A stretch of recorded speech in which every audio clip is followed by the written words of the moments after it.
Thank you once again for our two ministers for sharing such practical and visionary approaches. Now, before we move on to our next discussion, we'd like to take a moment to reflect on the idea that connects all of today's themes, and that is social progress. On the screen, you'll see a simple question right now. Hopefully it comes up. There it is. What does social progress mean to you? In the lead up to the summit, the United Nations Department of Economic and Social Affairs invited people around the world to respond to that question. What does social progress mean to you? And people from around the world sent in their responses using words like dignity, equality and inclusion, decent work, social protection as well, solidarity and trust. These are some of the things that people around the world care about. So this conversation about what social progress means will continue throughout this summit. And so it is now your turn, for those of you here in Doha, to tell us what you think social progress means. So why don't you take out your phones, scan that QR code, and in one word, go ahead, don't be shy, take out your telephones, your iPhones or Samsungs or Huawei's, scan the QR codes, and tell us what social progress in one word, just one word, what it means to you. Inclusion, future, there you have it. Equality, justice, choices, empowerment, money. Social progress means money, very interesting. Equality and inclusion are the two big ones, and future, equity, of course. Social progress, as you can see there, is not just a concept. It's about people, it's about possibilities, and it doesn't happen in a vacuum. Seeing these words reminds us all of the fundamental values animating our work here. Governments must take action and invest, and all sectors must partner to ensure well-being and opportunities. Thank you all for sharing your thoughts. With those reflections, ladies and gentlemen, we now move forward to our next high-level panel on education and workforce development. Please welcome our moderator, the Dean of Georgetown University in Qatar, Dr. Safwan Masri. And joining him are Mr. Masagos Zulkifli, Minister for Social and Family Development of Singapore. Also joining them, Mr. Edil Baisalov, Deputy Chairperson of the Cabinet of Ministers of Kyrgyzstan. His Excellency, Mr. Alfred Mutua, Cabinet Secretary of Labor and Social Protection of Kenya. And His Excellency, Mr. Juan Jose Galeano, Ministerial Advisor to the Presidency for Social and Economic Affairs of Paraguay. Dean Safwan.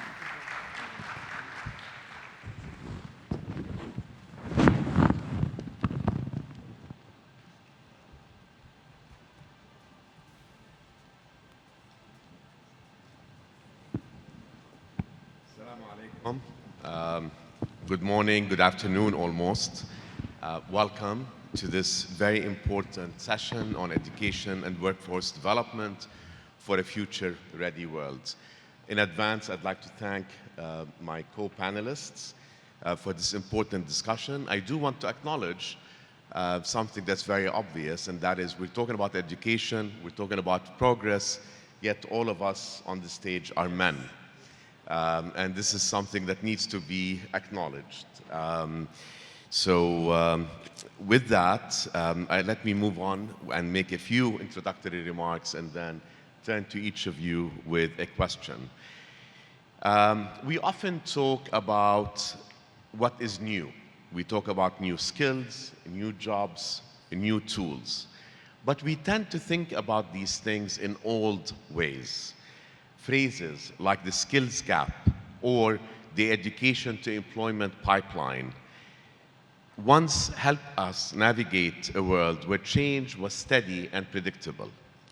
But today, these frameworks obscure more than they reveal in an age where change is constant. They keep us from seeing how change itself has changed. Now we know the facts. More than 272 million children and youth are out of school. Around 450 million young people lack the skills needed to succeed in today's labor markets. 6 in 10 workers will need reskilling by 2030. Now, this is not only a story of scarcity. We often talk about too few schools, too few teachers, too little capacity. But it's about more than that. These examples remind us that in Arabic, al-haja al-ikhtira', necessity is the mother of invention. In some places, that very absence of legacy systems leads to unexpected advantages. Without old habits to unlearn and infrastructures to replace, learners are leaping forward and rapidly adopting new technologies. And AI is amplifying that leap. It's providing us with new ways of thinking, new ways of learning, and new ways of creating. You look at what people are how people are learning in new ways. In Lagos, coding classes occur on mobile phones. In Kathmandu, artisans reach new markets through peer-to-peer learning. In Tamale, farmers adapt to technology through collective problem solving. Our frameworks have not kept pace. Brookings has mentioned that we need to move beyond the skills gap narrative to the opportunity gap narrative. And this begins with how we rethink and visualize learning itself.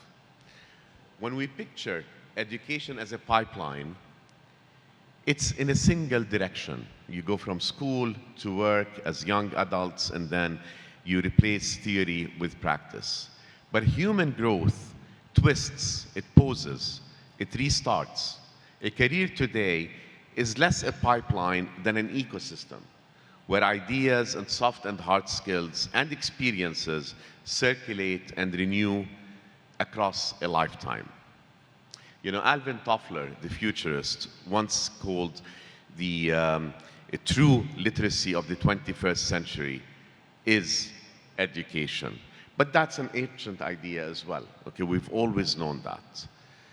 Which brings us to Qatar. Qatar is charting new frontiers in education to meet this moment. As Her Excellency Minister Buthaina told us this morning, she referred to Education City, which provides a multiversity model where we can all collaborate and we create an ecosystem that links innovation with research, with education. So with those as sort of contextual points, if you will, or background, it's my great pleasure to welcome each of you. And I'm going to ask each of you the same question. So with us, we have His Excellency Masagos Zulfikli, representing the Republic of Singapore, Mr. Edil Baisalov from Kyrgyzstan. Is that the right way to say it? Kyrgyzstan, thank you. His Excellency Alfred Nganga Mutua from the Republic of Kenya, and His Excellency Juan Jose Galeano from Paraguay.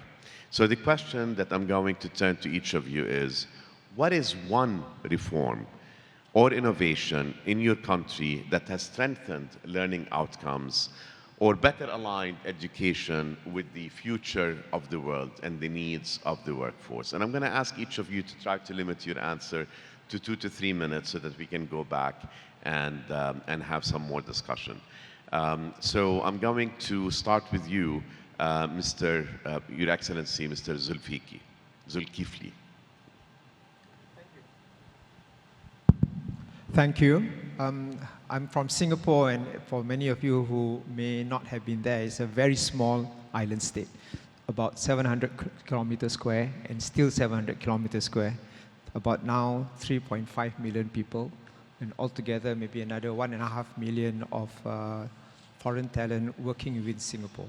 So Singapore is a country which is, from the very time when we became independent, always constrained by resources, whether it is land, whether it's people, and therefore we have to plan, we have to think very carefully and very It's always a crisis because the world changes all the time. How do we make sure that our people have a livelihood, that the country has an economy? So therefore, given these constraints, the most important resource we have, in fact, the only resource we have is our manpower, our population. And therefore, from the very beginning, we put a very big emphasis on education.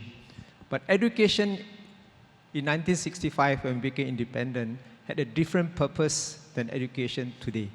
Then it was only about giving basic education so that they are employable, and employable from the point of being almost, I would say, attracting industries that require cheap labor. But very quickly, as we evolve, as the economy gets more rapidly changing, we discovered too that other countries can provide even more cheap labor than we do, and in bigger numbers. And therefore, the industry start to move out. And therefore, what we also have quickly learned is that how we can really differentiate ourselves is not to provide just cheap labor, but a skilled labor force. Now, a skilled labor force means not just having skills, but also making sure that the skills continue to be upgradable. Therefore, basic education is important. And you ask me what is it, this big word that we also quickly put into as part of our culture, and that is called lifelong learning. Which means that for every Singaporean, we quickly know as we go to school, school is only the beginning. When you graduate from school, you don't stop learning. You must continue to learn, upskill yourself, adapt yourself, and accept that your job is never secure because the industries will come and go. Technologies will change. There's nothing we can do, even in the long term, to preserve the industries you are in. Therefore, even as we believe that the best welfare for our population is work, but the onus of ensuring that they are employable lies with themselves, to keep themselves upgradable, upskillable, and therefore in 2015, about 10 years ago, we put in a structure called Skills Future Movement to not just put a structure to it, but also to fund it. And I will elaborate later on when we evolve this idea. Thank you. No, you're absolutely right. I mean, lifelong learning is what we want to cultivate in all of our students at every level. And I think Singapore should be very proud of the basic learning that it provides to students that allows for that lifelong learning.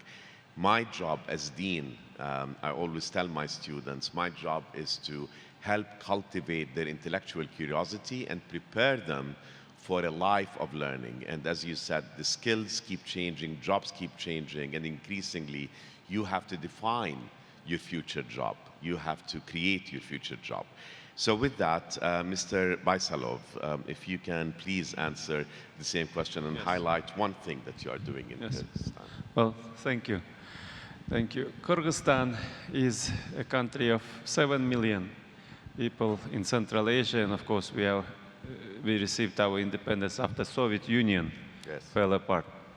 And Soviet Union also failed because they lost in competition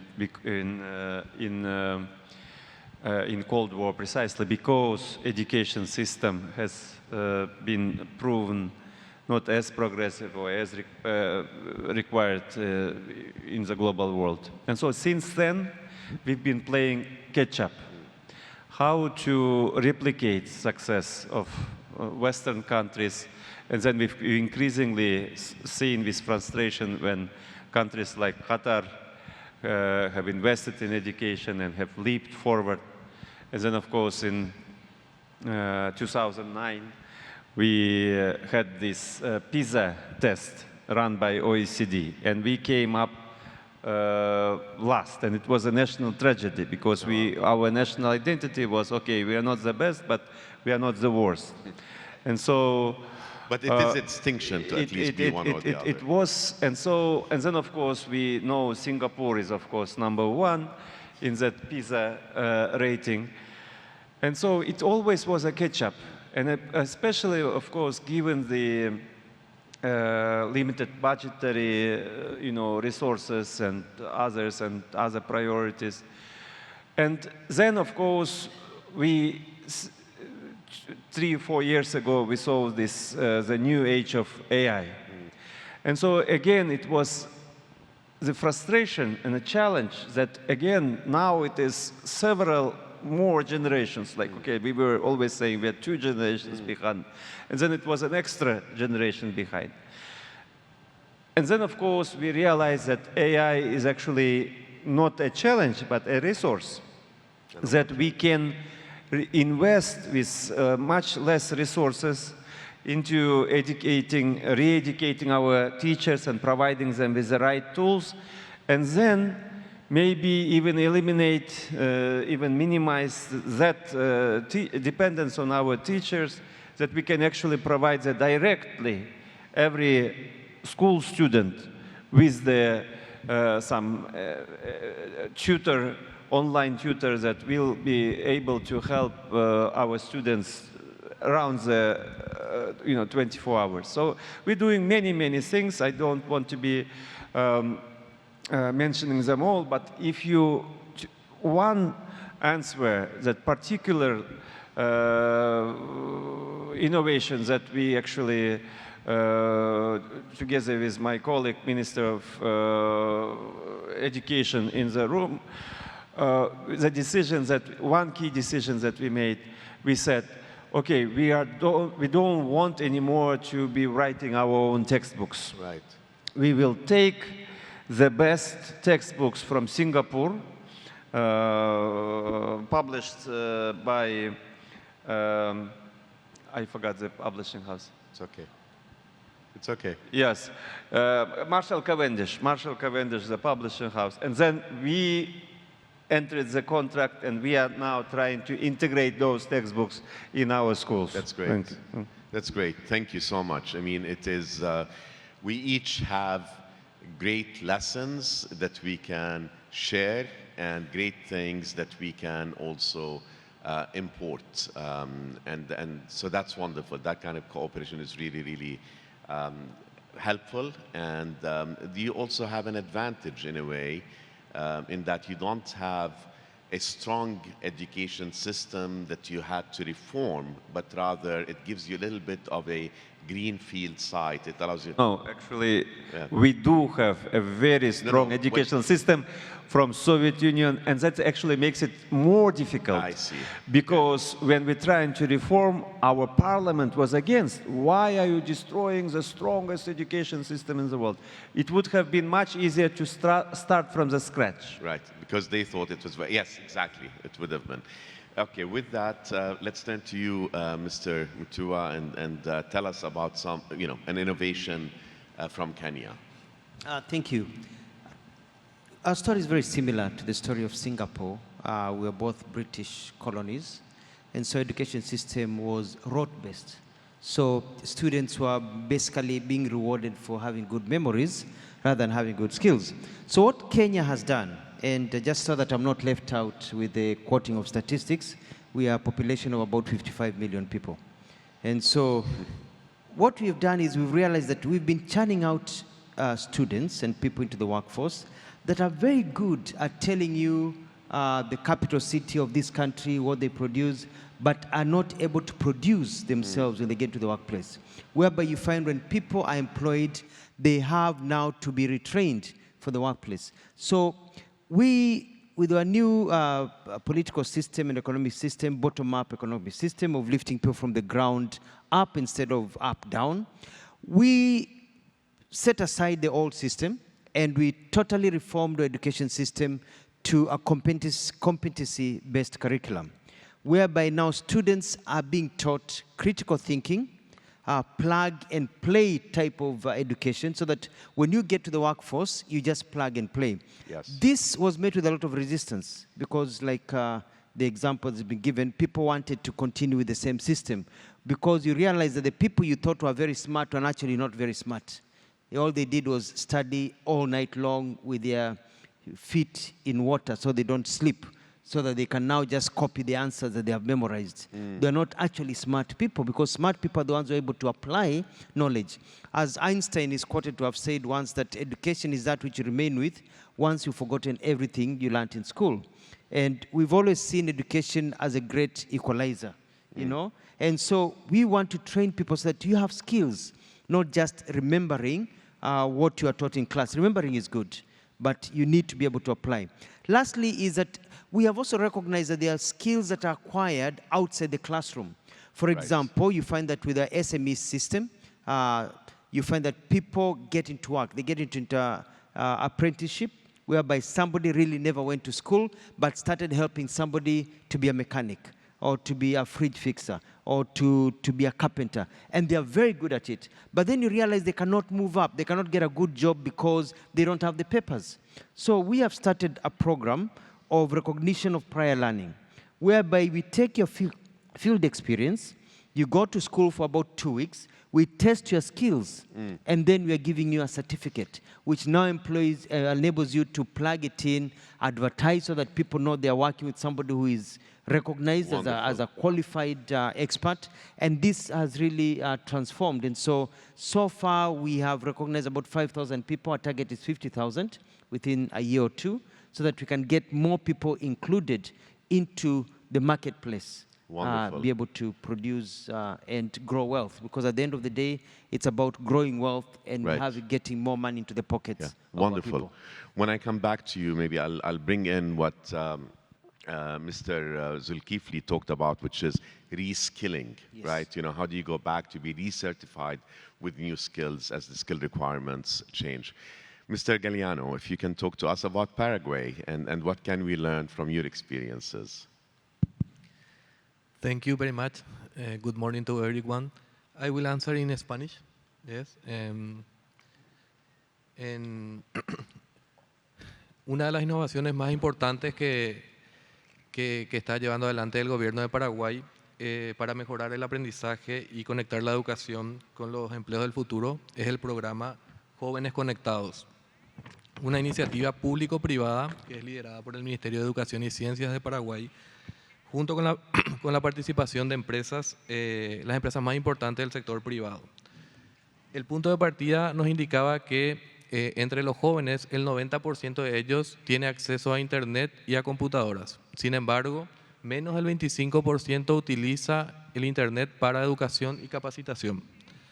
A partir de ahí se crea este programa Jóvenes Conectados, que brinda a estudiantes del último año el acceso gratuito a la plataforma Coursera para formarse en habilidades digitales y profesionales.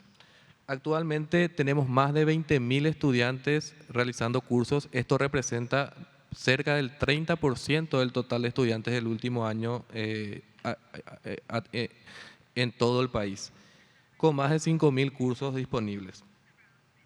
Los estudiantes se capacitan en programación de inteligencia artificial, marketing digital, ciberseguridad y habilidades blandas, con cursos desarrollados por empresas como Google y Meta, de las universidades más importantes a nivel mundial. Esto vincula directamente con el futuro laboral, que es lo que buscamos, conectar la educación con el mercado de trabajo, e incluso a aquellos estudiantes con mejores rendimientos, con mejores scores, se les permite un tour del futuro donde van directamente a las empresas a ser entrevistados, y observar cómo funciona el mercado de trabajo de manera a vincularlos ya y acercar la educación con el futuro del empleo. Existen resultados concretos. Como mencioné, hoy el 30% de los estudiantes del último año de los colegios públicos están realizando estos cursos y se han completado más de 46.000 cursos en lo que va del año. Este programa del Gobierno Nacional, Jóvenes Conectados, demuestra que cuando la tecnología se pone al servicio de la educación, el impacto puede ser transformador, y es una apuesta a la inclusión digital, la formación para el empleo y la alianza estratégica entre el Estado y el sector privado. Thank you so much. So, I mean, this really underscores the point that technology can narrow or expand the gap right, between those who can and cannot do. And one thing that I found very, very interesting in what you said, Mr. Galliano, and what Mr. Baisalov also shared with us is recognizing what the power of technology. So 80% of people in Paraguay access technology, use technology. How can we turn that to our advantage and get to those youth through technology? And just like you said, Mr. Baisalov, AI, how can we use it as an opportunity? I should also recognize, in the case of Paraguay, I'm going to make a plug, that I'm so proud of the fact that your ambassador here in Qatar is enrolled in one of our programs at Georgetown. He's a student in our executive masters in international affairs and diplomacy. Yes, and I see him. So let me, we're running out of time, and we are the only thing standing between us and lunch. So I'm going to go one round and ask you for very quick answers. There's so much to dig into, and and I mean this very genuinely and sincerely. I feel better about the future of education when I know that there are people like yourselves who are taking care of it and who are trying to do things that are exemplary in your respective countries. So, Mr. Baisalov, back to you. You really are not talking about reform. You're talking about a radical transformation of your education system. Just very quickly, talk to us about how you are aligning secondary and vocational training with the needs of the labor market. I mean, we heard from Mr. Mutua about the skilling and then the certification of those skills. What are you doing to try to create that link, close that gap? Well, thank you very much. I'll try to keep my answer short because otherwise we can talk for, I'm sure, for hours. But it is a very, very difficult, of course, trying to transform your education at the same time when the whole world is transforming and changing, and we know that our students of today will be living in the economy, in the society, in the world that we cannot even imagine. Right. And I absolutely would like to second this importance of lifelong learning. And then, of course, we are very seriously should be actually reconsidering both the schools and also the requirement of universities, vocational training, because we now know that you don't need to spend 4 years, 5 years pursuing many qualifications that ourselves and our parents did. But I just want to say, of course, it is important that we need to bring our vocational schools together. But we've been talking about it for decades, how the market and how the labor market and the business and the private sector must be driven by demand. But I'd like to say it's, of course, dual education, it's, of course, certifications, and, of course, we shouldn't be leaving behind all the adults, grown-ups who need to be retrained continuously or who will be losing jobs currently because of all the technological innovation. Therefore, there is a lot of adjustment that needs to be made. And I would be, of course, insulting your intelligence that we know the answers or we already done it or we're trying to invent. I think this is very important for all of us in today's world, in all our governments, ministries. We are used, especially public servants, civil services always. We need to pilot this, we need to test this, and then we need to see if it works in 5 years, 10 years, we will introduce this program. Of course, we don't have 5 years, we don't have even 5 months. We need to have the courage of introducing changes because any change is better than no action. Sure. Of course. Thank you. Of course. Thank you. Thank you. I'm going to turn to you next, Mr. Mutua. And you talked about knowledge application. You talked about skills that are learned outside of the classroom. That is so critical. That's so important. In building a coordinated ecosystem from education to employment, as Kenya reinforces its position as a hub for green and digital jobs, can you very quickly, in a minute, maybe tell us how you're doing that in that, with that vision for Kenya? I think it's the same story with my colleague. It's all about adaptation. We have the AI system going. Kenya is really progressed in terms of digital technology. We host the headquarters of Google, Microsoft in the country of Africa. We have the leading number of ICT startups in the country. We are rolling out a digital framework where we are creating ICT hubs everywhere, because we're sending the message that getting into the digital sphere is critical. And then we're looking at how we can use the digital sphere for green energy and green technology. Kenya's industry in terms of power, we are a green country in terms of 95% of our energy is green energy.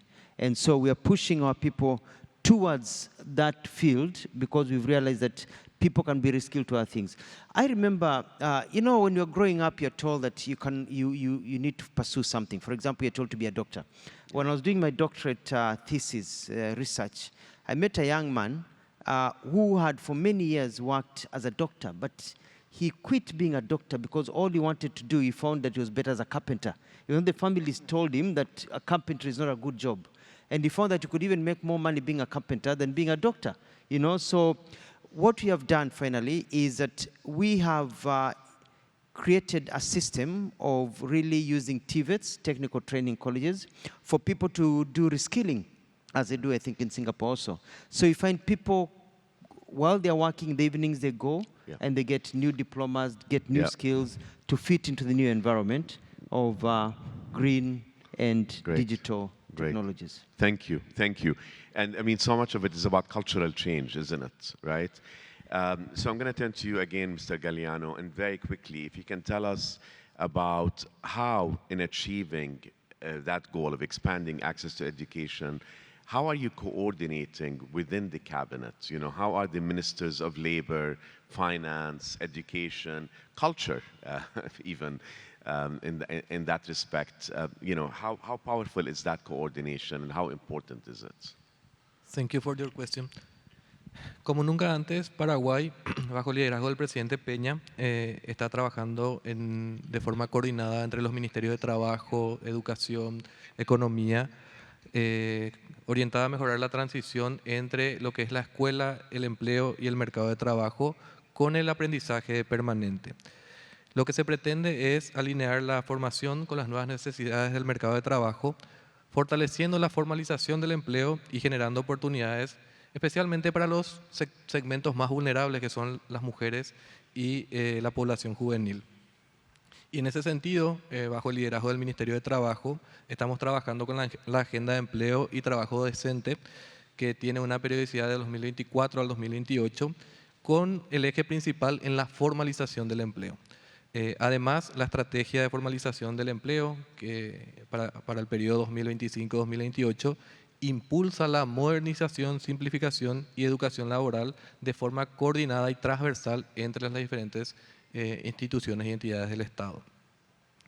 Bajo estas agendas y estrategias de trabajo se ha logrado récord en la formalización del empleo en lo que va del presente año, con un crecimiento interanual del 8% en el empleo formal.